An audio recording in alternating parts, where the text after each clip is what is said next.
என்னிட எதிர்த்த பேர்கள் என்னை யாராவது துரியோதனன் எதிர்க்கணும்னு நினைச்சாலே அவன் குடும்பத்தையே கருவறுத்து அப்பேர் கொண்ட இந்த துரியோதனன் உன்னையும் நான் அனுப்பி வைத்தேன். ஒரு நொடிதனிலே சென்று மன்னர் கைபானம் பட்டு அப்படின்னா நீ அங்க போய் வெற்றி கொடுப்புன்னு எனக்கு தெரியாது. எனக்கு தெரியும் நீ கொடுக்க மாட்டேன்னு தான் தெரியும் கொடுப்புன்னு தெரியாது. அவர்கள் பலசாலி. பீமன், அர்ஜுனன், மல்லுக்கு மதவீமன், வில்லுக்கு விஜயம். அதே போல அவர்கள் திறமசாலி. மன்னர் கைபானம் பட்டு மரளையும் இடமே சேர்ந்தார்.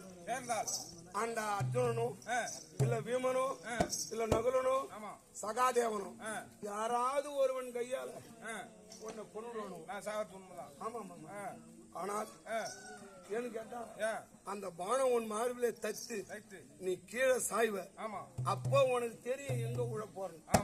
ஆகும்போது தெரியுமா? தெரியும். அதே போல நீ எங்க உழறியோ அந்நிலம் தனிலே எனக்கோர் நீ உழற பாரு. அது பக்கத்திலே எனக்கும் ஒரு அடி பிடிச்சு தெரியுமா?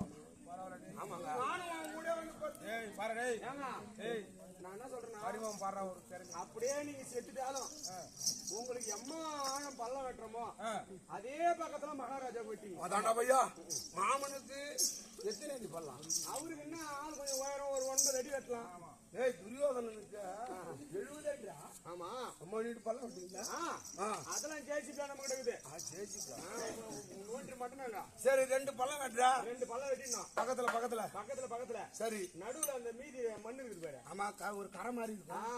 அதுல வந்து ஒரு கை போற அளவுக்கு எங்க மூஞ்சிக்கு நேரா, முகத்துக்கு அவர் முகத்துக்கு நேரா கை